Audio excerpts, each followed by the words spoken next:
Radio Universidad de Chile presenta Salud a la Vena. Todo lo que usted necesita saber de salud lo conocerá en este programa, Salud a la Vena, junto al doctor Alejandro Cabrera. Invita Clínica Veintec, sus piernas en buenas manos. Clínica de Varices Veintec presenta Salud a la Vena con el doctor Alejandro Cabrera. Hola amigos, ¿qué tal? Bienvenidos una vez más a una nueva edición de Salud a la Vena, el programa de difusión científica con los últimos avances en medicina, cirugía, las últimas tendencias que existen en la medicina de hoy. Como ustedes saben, la medicina ha avanzado estos últimos 30 años más que en toda la historia de la humanidad. Y es impresionante escuchar desde sus protagonistas, los médicos y personal de salud, cómo todas estas nuevas tecnologías se han ido integrando poco a poco en nuestro país. Este es un espacio de conversación con interesantes invitados que nos hablan de estos temas de una manera simple, amena, cercana, para que todos podamos entender. Salud a la Vena cumple una misión de informar y de educar respecto a estos temas que son tan sensibles y que a todos, de una u otra manera, nos importan o nos afectan. Soy el doctor Alejandro Cabrera, médico director de Clínicas Veintec en Chile. Las Clínicas Veintec son clínicas ambulatorias dedicadas exclusivamente al tratamiento de las varices de extremidades inferiores, que son una enfermedad frecuente en la población. Hasta un 30% de la población puede tener varices, y es una patología frecuente, especialmente en la mujer, mucho más que en los hombres.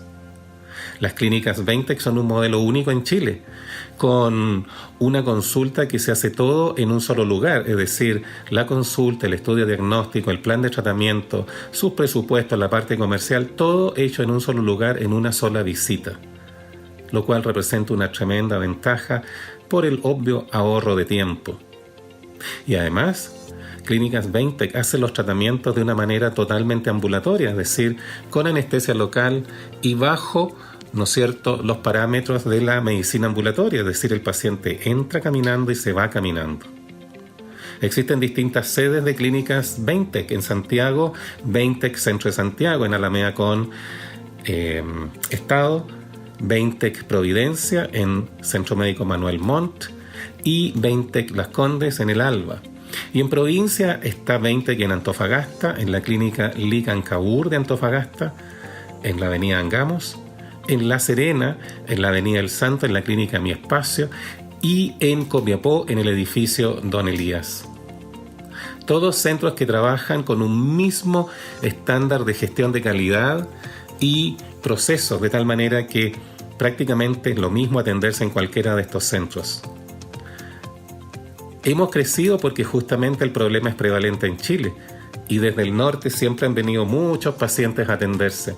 Con esto Veintec ha querido extender una mano a nuestros pacientes del norte y entregarles el mismo estándar de atención que en Santiago. Vamos a ir a la música y ya regresamos.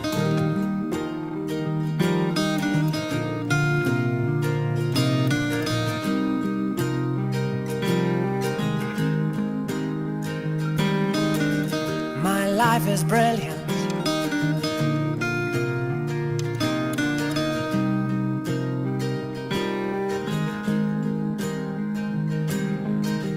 My life is brilliant.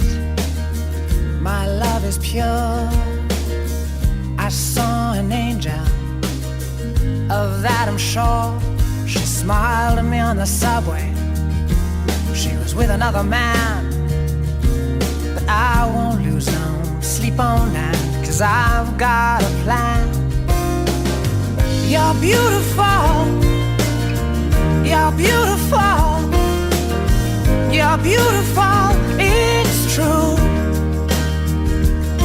I saw your face in a crowded place, and I don't know what to do, 'cause I'll never be with you.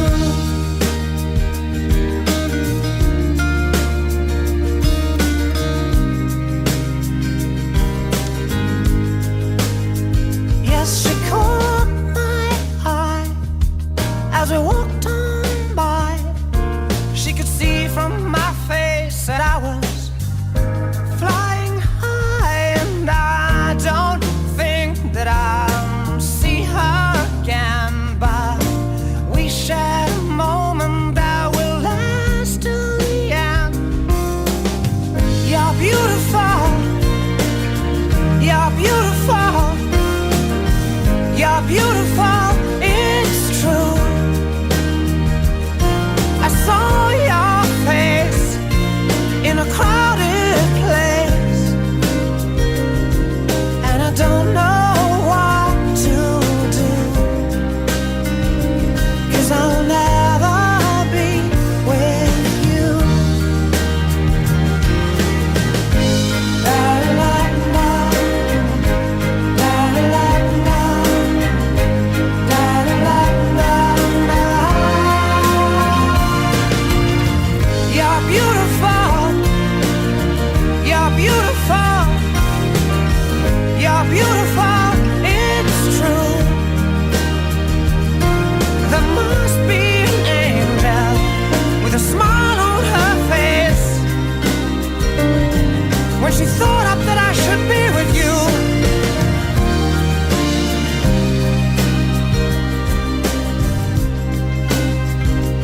But it's time to face the truth.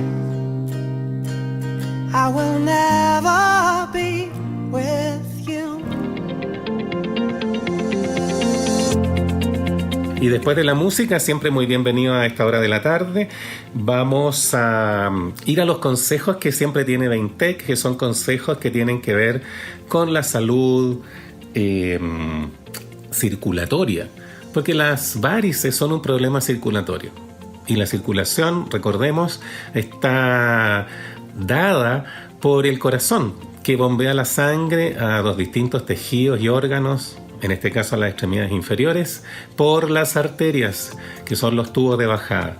Pero esta sangre tiene que volver de vuelta al corazón y vuelve por las venas, que son los tubos de subida, para que se complete el ciclo circulatorio. Y en esto las venas son fundamentales porque van a funcionar en contra de la gravedad, de tal manera que requieren un sistema valvular que permita el flujo hacia arriba y no de vuelta. Más la bomba periférica, que es justamente cuando uno camina o corre o no está sedentario y esta sangre está volviendo al corazón. Vamos a escuchar los consejos de Veintec y ya regresamos con esta entretenida entrevista de hoy. El teletrabajo es algo extraordinario, pero tiene un problema: el sedentarismo. Esto significa una disminución del retorno venoso hacia el corazón, es decir, el retorno de la sangre hacia el corazón y una alteración de la circulación. Para ello, un ejercicio muy simple es el que les voy a mostrar con algo de imaginación ahora. Usted se pone de pie y se empina, es decir, se para sobre la punta de los pies. Eso hecho 20 veces, 3 veces al día, va a evitar que esté tan sedentario y va a mejorar su retorno venoso. ¿Y qué mejor? Se acuerda de nosotros. Veintec en la mañana, Veintec al mediodía y Veintec en la tarde. En Clínica de Varices Veintec innovamos en tecnología para cuidar su salud. Llámenos al 23-263-2515 o reserve su hora en veintec.cl. Síganos en redes sociales a través de Facebook e Instagram @20chile. Clínica de Varices Veintec. Sus piernas en buenas manos. Y bien, amigos, ya estamos de vuelta después de estos consejos de Veintec. Para iniciar la entrevista de hoy, voy a saludar a nuestro invitado, un súper especialista, el doctor Manuel Arriaza. Él es médico formado en la Universidad de Concepción y después becado, o sea, especialidad de pediatría en la misma universidad, y su subespecialidad en neuropediatría la hizo en el Hospital Sotero del Río, que es la unidad docente de la Universidad Católica. Así es que vamos a darle la bienvenida a Manuel, que trabaja hoy en día en el mismo hospital, se quedó ahí, y en la Pontificia Universidad Católica, en la Clínica San Carlos Apoquindo. ¿Cómo estás, Manuel? Buenas tardes, ¿cómo llegaste? Buenas tardes, muchas gracias por la invitación, todo muy bien. Sí. Qué bueno, gracias por darte el tiempo, Manuel, porque tú eres un especialista que en realidad ve todo esto de la neuropediatría. ¿Tú me puedes explicar en términos simples qué es esta la neuropediatría y qué cosas ve un neuropediatra? Claro, pero la neuropediatría viene siendo una derivación, ¿no es cierto?, de una subespecialidad de la pediatría, ya que se refiere a todo lo que tiene que ver con problemas neurológicos relacionados con el cerebro y con los nervios, ¿ya? Entonces esto parte de las primeras etapas de la vida en que uno ve los niños prematuros, ¿no es cierto?, los niños que nacen con asfixia, los niños que convulsionan en el periodo recién nacido, o los que tienen problemas de succión o de tono muscular. Y después uno sigue hacia adelante, va viendo el desarrollo psicomotor, los niños con epilepsia, los niños que tienen problemas posteriormente de aprendizaje, niños con autismo, ¿no es cierto?, déficit atencional. O sea, una gran variedad de patologías. ¿Por qué le gustó la pediatría, doctor? ¿Qué lo hizo? ¿Qué lo motivó a hacer pediatría? Que yo encuentro una especialidad tan bonita porque se trata con un paciente que no te puede hablar. Exactamente. Bueno, cuando obviamente el lactante, digamos, el menor de 2 años. Claro. Bueno, elegí la pediatría porque era una especialidad que era bastante dinámica, en el sentido que los niños se enferman, pero mejoran muy rápido, ¿ya? Uno tiene los controles sanos en que uno ve crecer los niños y uno aporta, ¿no es cierto?, en la educación de los padres. Y posteriormente fui teniendo muchos pacientes que tenían problemas crónicos con los cuales yo no tenía herramientas para manejar y derivé hacia la neurología infantil por esa razón. Fue muy entretenido. Sí, en realidad es especial. Yo siempre también he admirado mucho el trabajo de los pediatras. Además, yo también tengo hijos, así que hemos visitado a los pediatras tanto en los controles sanos como en enfermedad. Y yo los admiro porque tienen una paciencia santa, además, los pediatras. Claro, hay que tener un temperamento de pediatra, sí. Exactamente ahí.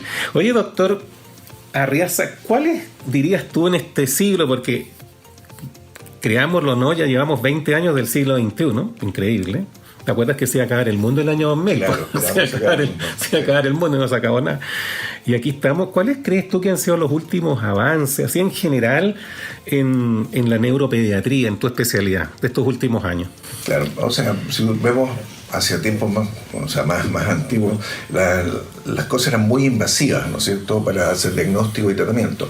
Pero en este minuto el avance de las neuroimágenes, la resonancia nuclear magnética, las resonancias funcionales, todo lo que es la neurofisiología que nos permite evaluar la parte eléctrica del cerebro, la parte visual, auditiva, ¿no es cierto?, y sobre todo los estudios genéticos, en que podemos llegar a saber cuál es la causa precisa del gen que está afectando el desarrollo de nuestro paciente. Yo diría que esos son los avances fundamentales en cuanto a diagnóstico.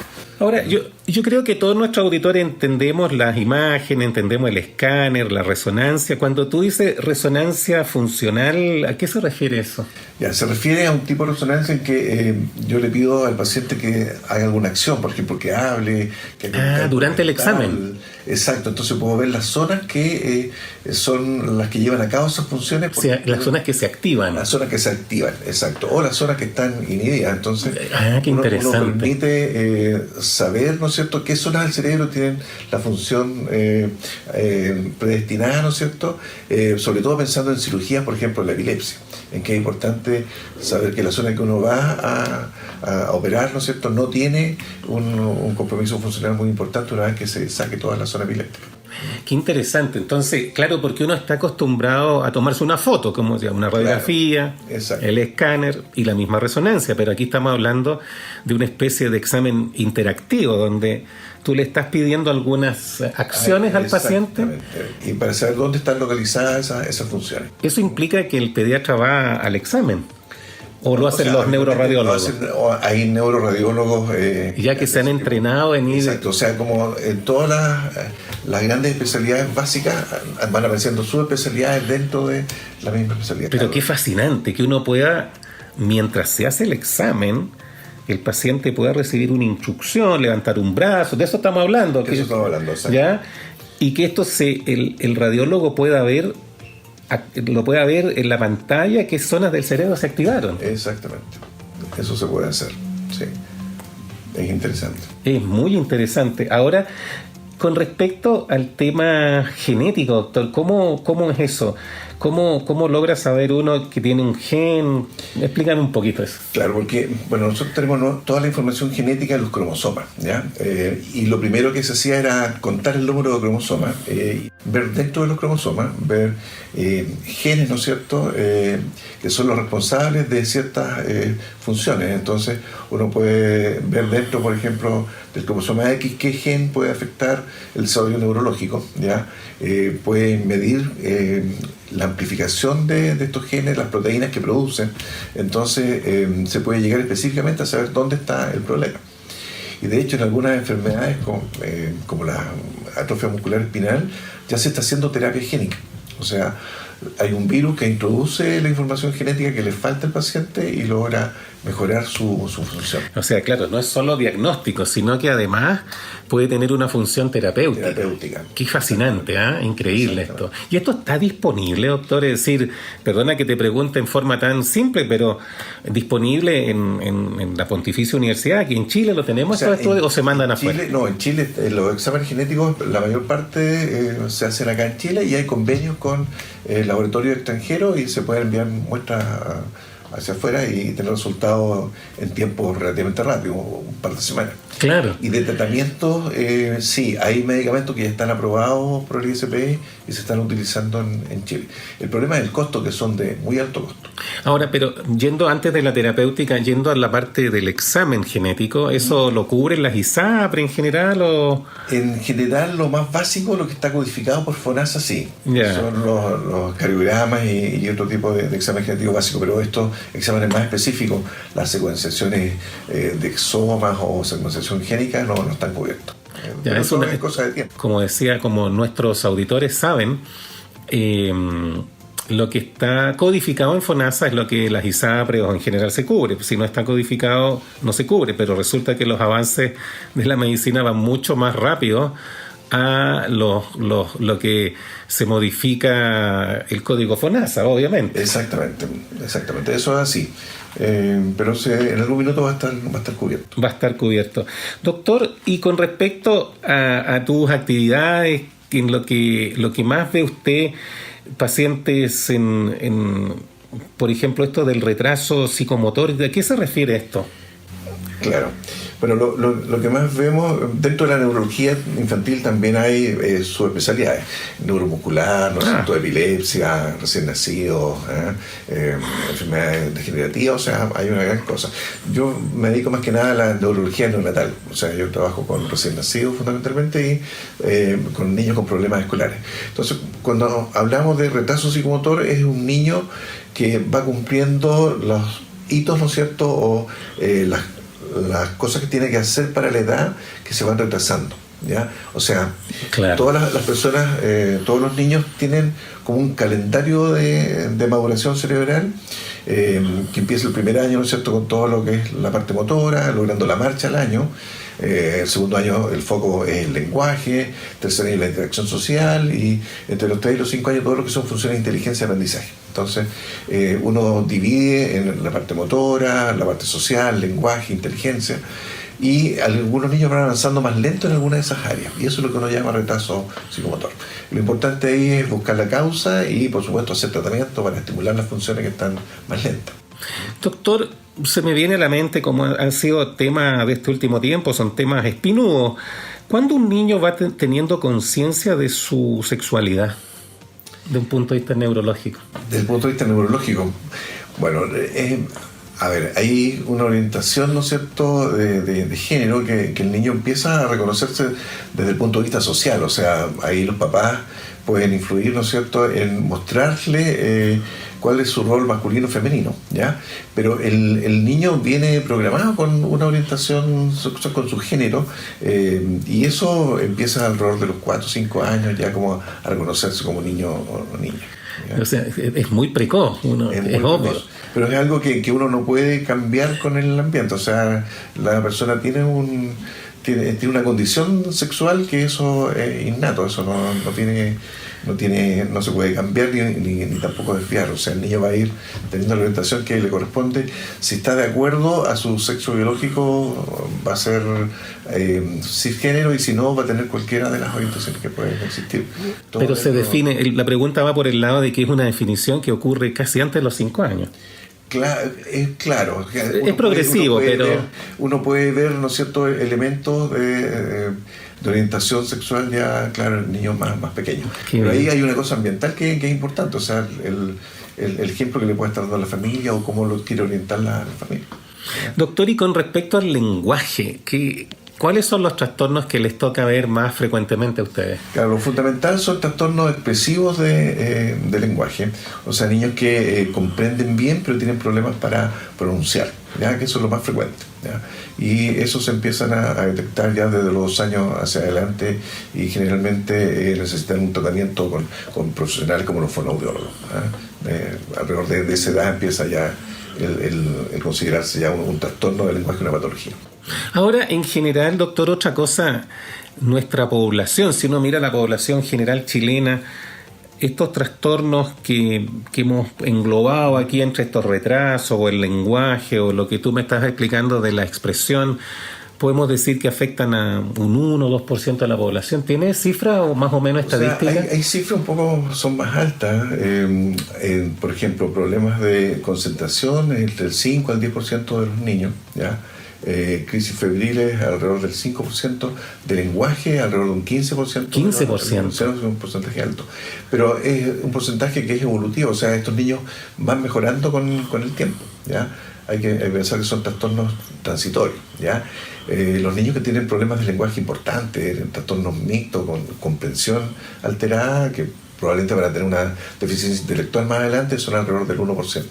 Ahí es más bajo. Pero, y por otro lado, doctor, con estas cifras que veo que en Chile se conocen, la población nuestra o nuestro país se parece a Estados Unidos, más o menos compartimos las mismas cifras, o podemos decir que estamos por encima de algunas. ¿Cuál es nuestra condición comparándonos con el extranjero en general? En general, la mayor parte de las patologías neurológicas tiene una base genética importante. Entonces, en incidencia y prevalencia estamos más o menos parecidos al resto de los países. O sea, no tenemos... O sea, el ambiente no influiría tanto. Lo que pasa es que el ambiente influye en las primeras etapas. Por ejemplo, en este minuto tenemos un buen cuidado del trabajo de parto, entonces tenemos el mismo número de asfixia que en otros países. Tenemos un buen cuidado perinatal del prematuro, entonces tenemos sobrevidas similares a países desarrollados. La desnutrición ya no es un tema en Chile, entonces yo diría que lo ambiental está relativamente superado. Hay muchas vacunas que previenen las meningitis que teníamos antes, entonces yo diría que los cuidados y las incidencias de patologías neurológicas son similares de países desarrollados. De países desarrollados, es que ahí está el punto, porque evidentemente que el sistema de salud, o sea, nuestro desarrollo en el sistema de salud, que es bastante notable, sobre todo en pediatría, ofrece la oportunidad a los niños, en el fondo, de cuidado que los va a proteger de todos los elementos que todavía están bajo el control eventualmente de salud. Eso me está diciendo. Exactamente. Qué interesante. Y es que es importante destacar, porque aquí en Chile somos como derrotistas, pero tenemos tantas cosas buenas que a mí personalmente me gusta destacar también. Sí, o sea, la salud infantil en Chile tiene notables avances, y nuestras cifras son muy similares a los de países desarrollados, incluso con menor inversión. Exactamente, o sea, habiendo sido más eficientes, porque evidentemente somos un país con un ingreso per cápita menor y con el PIB y todas estas cifras de los economistas, así que es más meritorio todavía. Claro, yo creo que eso influye y favorece tener un sistema de salud centralizado, ¿ya? Que tiene normas claras, que tiene profesionales bien formados, y sobre todo la población chilena es una población que es educada, ¿no es cierto?, y que está preocupada de la salud y participa en todas las campañas de prevención y hace caso, digamos, a las recomendaciones médicas. Sí, yo también tengo la misma impresión. Basta ver, por ejemplo, el porcentaje de inmunizaciones que tenemos en Chile de los niños. Yo siempre defiendo esto cuando viajo. conversando con colegas extranjeros, yo le digo que es rara vez un niño en Chile queda sin vacunarse. Son situaciones muy curiosas y que son gratuitas. Evidentemente, si alguien va a una clínica va a pagar el vacunatorio, pero es porque va a pagar el vacunatorio, pero en el sistema de salud se le va a entregar gratuito. Exactamente. La vacuna es gratuita, lo que pagan es claro, el procedimiento, digamos, de inyectar. Claro, así es que nadie puede decir, incluso algunas vacunas que son para las niñitas, cáncer cervicuterino, o sea, es impresionante lo que está disponible hoy en día. Vamos a ir a una pausa con algunos consejos de Radio Universidad de Chile, algo de música para amenizar la tarde, y ya volvemos con esta entretenida entrevista al doctor Manuel Arriaza, que es neuropediatra de la Pontificia Universidad Católica.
Y bien, amigos, ya estamos de vuelta después de estos consejos de Radio Universidad de Chile.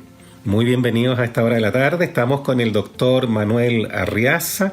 Él es neuropediatra, trabaja en el Hospital Sotero del Río y en la clínica de la Pontificia Universidad Católica en San Carlos de Apoquindo. Doctor Arriaza, dentro de los problemas un poco ya más quizás que son más frecuentes, por así decirlo, dentro de la población de niños, pero ya cuando están yendo al colegio, quizás un poquito más grandes, siempre se habla del déficit atencional. ¿Qué es lo que es esto del déficit atencional, doctor? ¿Qué es lo que un niño que tiene déficit atencional? Claro.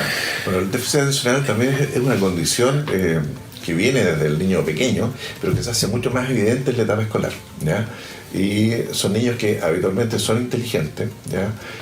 Pero tienen problemas con, el control de impulso, así que son muy impulsivos en sus conductas, tienen problemas de hiperactividad, se mueven mucho, y los otros son desatentos, ¿ya? Y la desatención va asociada a otras funciones que se llaman las funciones ejecutivas. Entonces son niños que les cuesta planificar las cosas, les cuesta empezar las tareas, no terminan lo que empiezan y tienen problemas con la memoria. Entonces, a pesar de ser niños inteligentes, tienen problemas conductuales en los colegios, problemas de interacción con los compañeros, problemas de rendimiento, ¿ya? Y eso se hace evidente ya cuando llegan a primero básico, ¿no es cierto? Porque en las etapas preescolares pasan por niños que son un poco más inquietos, niños un poco más traviesos, ¿no es cierto? Y como son inteligentes aprenden rápidamente. Pero ya cuando empieza un aprendizaje estructurado, se empieza a notar esta disfunción en todo lo que es la atención y las funciones ejecutivas. Sí. Ahora, ¿cuáles son para que los papás o qué sé yo, uno logre detectar esto y nos demos cuenta? ¿Cuáles son los como signos de alarma, si se pudiera decir? ¿Cuándo uno tiene que parar las antenas de que estoy frente a esto? Claro, uno tiene que preocuparse, ¿no es cierto?, en niños escolares, ¿no es cierto? Un niño que no es capaz de estar sentado en la sala de clase, un niño que se mueve constantemente en la clase, que conversa, que no trabaja al mismo ritmo que los compañeros, ¿ya? Un niño que a pesar de ser inteligente tiene un rendimiento que es menor al esperado. Claro. Niños que tienen un problema de control de impulso, entonces son bruscos para jugar, se sienten como agredidos, responden agresivamente. Niños que se escapan de la sala, niños que pierden muchas cosas. Claro, tienen los útiles. Exacto, que no están pendientes de la fecha de las pruebas, de la entrega de los trabajos. Son niños que no están atentos a todo lo que está pasando y generalmente van rendiendo menos de lo que uno espera. En un niño que uno tendría expectativas mayores. Frustrante, porque claro, uno ve un niño inteligente pero que saca malas notas, entonces tiene mal rendimiento, complicado tema, ¿eh? Bueno, es un tema que en ellos produce una baja en su autoestima. Hay un círculo vicioso ahí. Es un círculo vicioso que los lleva, ¿no es cierto?, a problemas conductuales, trastornos oposicionistas desafiantes, cuadros ansiosos, cuadros depresivos. Por eso es importante manejarlo. Y sobre todo en un sistema escolar que muchas veces es muy competitivo, ¿ya? En que los niños necesitan rendir dentro del curso. Hay colegios que tienen que cumplir requisitos de notas para poder permanecer y eso es un estrés para los niños. Ahora, doctor, escuchándote, ¿y esto se hereda? O sea, ¿los papás tuvieron déficit atencional o no hay ninguna relación? O sea, aquí hay una interacción entre lo biológico y lo ambiental, ¿eh? Generalmente cuando un papá tiene déficit atencional... O tuvo, exacto. Bueno, la mitad de los déficits atencionales mejoran, pero la otra mitad persiste. Cuando un papá tuvo déficit atencional, la mitad de sus hijos tiene riesgo de tener. Y se han identificado genes que tienen que ver con el metabolismo del neurotransmisor de la dopamina, que se repiten en familias con déficit atencional. Ahora, es una predisposición, ¿no es cierto?, genética que además está gatillada por el ambiente. O sea, ambiente muy estructurado, muy exigente, ¿no es cierto?, de alta exigencia académica, gatillan también estos sintomatologías.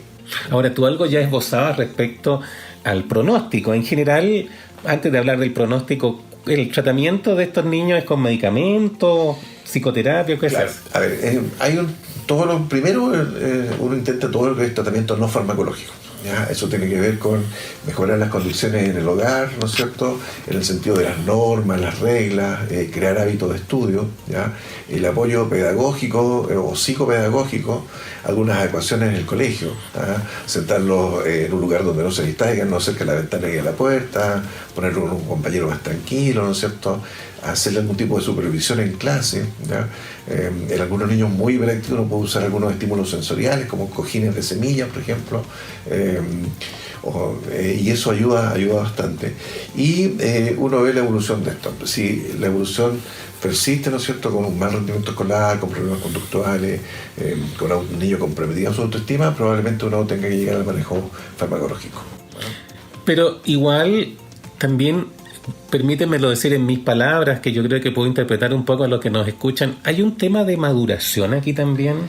Es decir, en la medida que va madurando alguien se puede ir mejorando espontáneamente. Claro, lo que hay son conexiones, ¿no es cierto?, inhibitorias, sobre todo a nivel frontal, que van más lento. Entonces uno, cuando dice maduración, sí, uno espera que esas conexiones se vayan estableciendo en la medida que pasa el tiempo. Es lo que uno podría decir, sí, hay un problema como de maduración, maduración en el sentido de ir haciendo más conexión.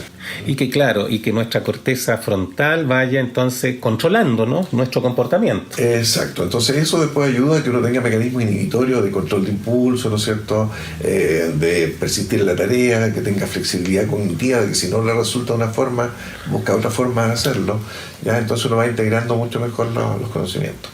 Qué interesante, doctor.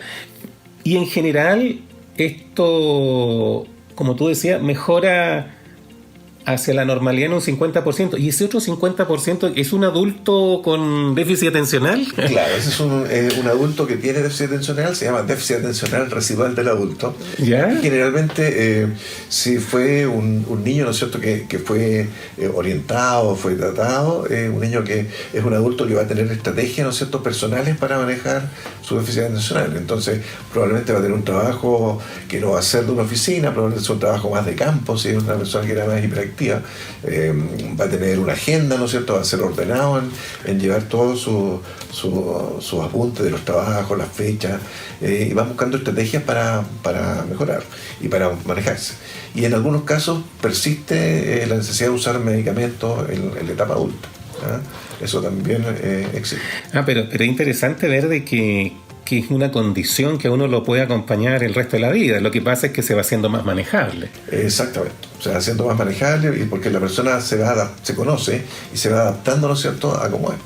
Y se adapta a su trabajo y busca un trabajo que le permita, ¿no es cierto?, en todas estas condiciones de ser un poco hiperactivo, ¿no es cierto?, de tener muchos intereses a la vez, que sea una ventaja y no una desventaja. Claro, es una adaptación en definitiva, porque, claro, lo que tú dices, pues no podemos tener a alguien así encerrado en una oficina de telefonista que se muere ahí, pues, va a estar muy complicado, hay que dejarlo outdoor, dejarlo más al aire libre, con más actividad. Construyendo cosas. Exactamente. Claro, o sea, va a tener que tener un trabajo más libre, entre comillas. Qué entretenido, doctor. Oiga, doc, y con respecto a otro tema que también se ha escuchado mucho este último tiempo, el autismo. ¿Qué es lo que es ser autista? ¿Qué es lo que es un niño autista? Claro. Bueno, el autismo ha ido aumentando su incidencia. En este minuto estamos con el 1% de los niños, ¿no? Un número importante. Y el autismo también es una condición, son personas que tienen un cerebro que funciona diferente, entonces reciben diferente la información y la interpretan diferente. Por eso se habla de conductas atípicas, ¿ya? Porque lo típico es que la mayor parte de las personas reciben información y la interpretan de una forma similar, pero ellos tienen otra interpretación y tienen otra respuesta. Y esto les altera la interacción con el resto de las personas, con los padres, ¿no es cierto? Hace que tengan intereses así como muy especiales, y los otros tienen una adherencia a algunas rutinas, o sea, les gusta que las cosas se hagan siempre de la misma manera, ¿ya? Y eso les trae problemas porque no entienden cómo funciona, les cuesta entender el lenguaje no verbal de las personas, son muy literales para interpretar las frases, entonces no entienden los dobles sentidos, no entienden los chistes, les cuesta entender las ironías. Entonces eso hace que este ambiente normal para nosotros, para ellos sea desconocido y sea muchas veces incomprensible, ¿ya? ¿Por qué dice usted, doctor, que ha ido aumentando la incidencia, es decir, el número de casos nuevos, o ha ido aumentando nuestra capacidad de diagnosticarlo? Es una mezcla de cosas, porque en mucho tiempo las personas con autismo estaban dentro de los grupos que tenían deficiencias intelectuales, pero en la medida que se ha ido avanzando, eso se ha ido limpiando un poco, ¿ya? Se va conociendo mucho más de la patología, los criterios diagnósticos se han ido ampliando un poco, entonces todo eso hace que uno reconozca más personas en la comunidad que tienen este tipo de patología. Y estaban, por decirlo de alguna manera, encasillados entonces en otro rubro, en un área. En otros diagnósticos, sí. Claro. Y no está muy claro también por qué hay un aumento. Puede que haya muchos factores epigenéticos. Por ejemplo, el autismo es más frecuente en niños prematuros, es más frecuente cuando hay algunas patologías del embarazo, diabetes, ¿no es cierto?, obesidad. Es más frecuente cuando la edad de los padres es mayor. Entonces son condiciones que han aparecido en nuestra sociedad. Está asociado a algunos, claro, efectivamente, porque ese elemento, por ejemplo, es clave. La maternidad se ha retrasado hoy en día, por razones obvias. La mujer estudia, trabaja, etcétera, y su maternidad se ve retrasada. Bueno, también los jóvenes, el hombre también, de alguna manera construye un poco su vida, después se casa. Entonces estamos hablando de matrimonios más tardíos, claro, y de paternidad más tardía. Exactamente. Todo eso influye. Bueno, aquí una cosa importante es la detección precoz de estos niños, porque mientras más precoz es la intervención, las probabilidades de que estas personas se integren, ¿no es cierto?, a la sociedad son mucho mayores. Entonces hay que estar muy atentos con los niños pequeños, o sea, estamos hablando de niños menores de 5 años, que les cuesta hacer contacto ocular, que no miran a los ojos, niños que van muy atrás en el lenguaje, que llegando a los 2 años no dicen ninguna palabra, ¿ya? Niños que tienen problemas para regular la interacción con la parte sensorial, que le molestan algunos ruidos, no toleran algunas comidas, tienen problemas con algunos tipos de ropa, ¿no es cierto?, que tienen problemas con los movimientos, que pueden ser un poco coordinados para moverse, y fundamentalmente niños que tienen problemas para interactuar con los pares, que les cuesta integrarse a los juegos, ¿no es cierto?, que tienen intereses así, por ejemplo, niños que les gustan la bandera, las monedas, las capitales de los países, ¿no es cierto?, los trenes, excesivamente jugar con Lego, o sea, tienen un interés muy particular, muy marcado, claro, exactamente, que sobrepasa el interés con cualquier otra cosa que uno les pueda ofrecer, que no es lo típico de los niños que van cambiando de interés. Claro, el niño va cambiando de interés. Oye, doctor, son temas tan interesantes en realidad y darían para conversar todo un día. Pero bueno, los programas de radio también tienen su tiempo, así es que te voy a agradecer, Manuel, tu tiempo hoy día. Ha sido un agrado conversar contigo y tener al doctor Manuel Arreaza, así que muchas gracias por venir. Muchas gracias por la invitación. Nos vemos. Que estés muy bien. Vamos a ir a la música y ya regresamos.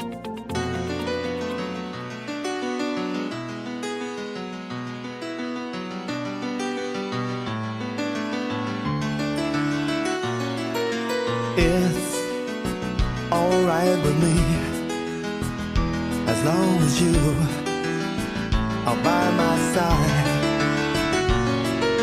Talk or just say nothing, I don't mind, your looks never lie. I was always on the run, finding out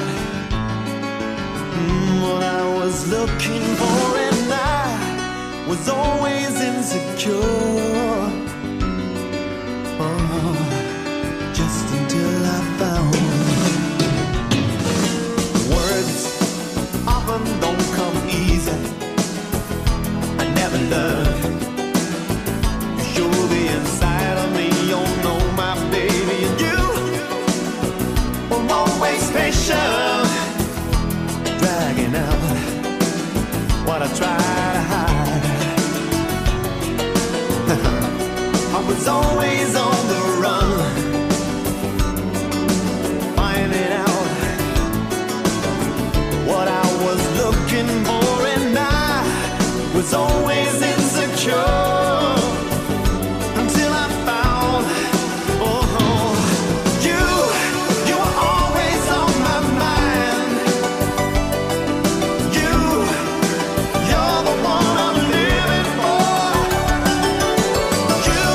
You're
Y bien amigos, después de esta pausa musical vamos a regresar a nuestro programa para ir como siempre todas las tardes a algunos consejos de Veintec respecto a la circulación y respecto a lo relevante que es en realidad nuestra vida mantener una circulación adecuada, puesto que es el motor de nuestra vida, el corazón, las arterias, las venas, nuestro sistema circulatorio.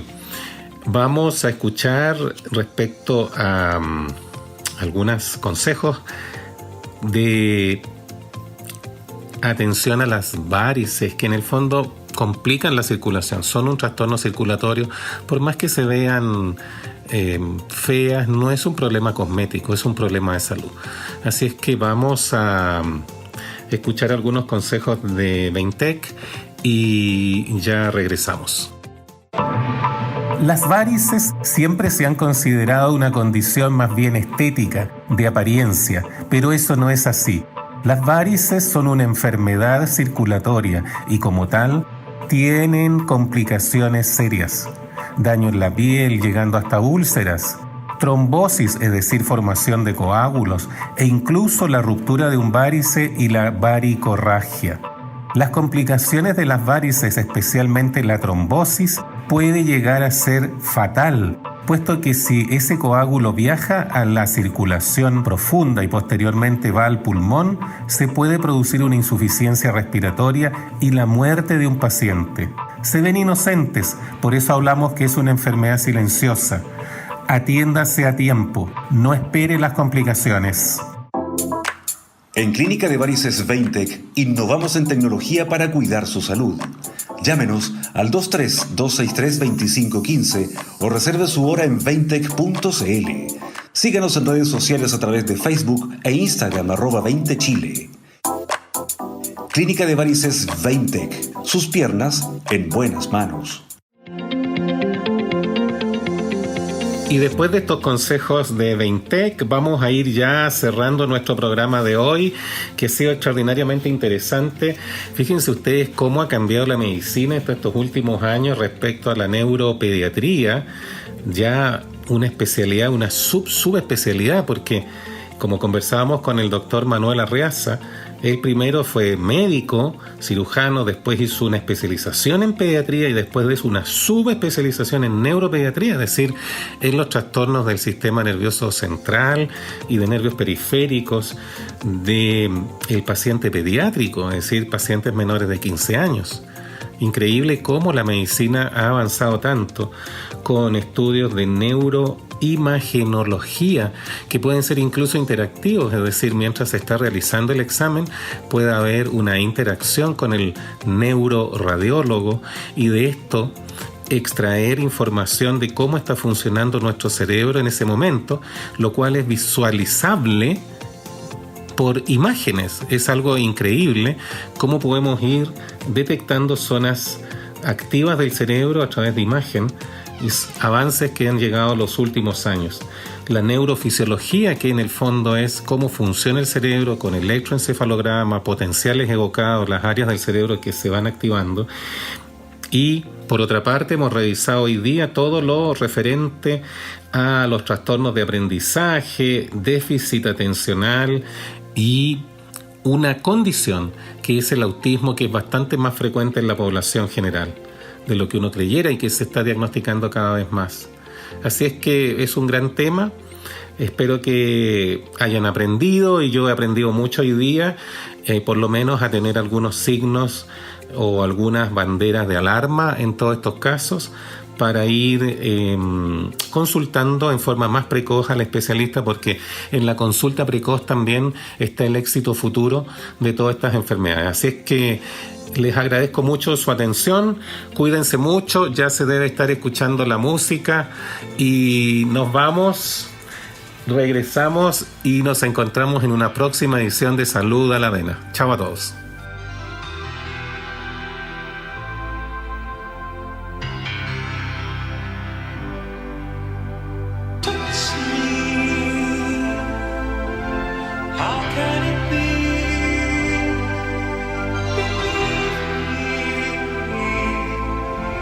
Sun always shines on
Radio Universidad de Chile presentó Salud a la Vena junto al doctor Alejandro Cabrera. Fue una invitación de Clínica Veintec, sus piernas en buenas manos. Nos encontramos en un próximo programa de Salud a la Vena.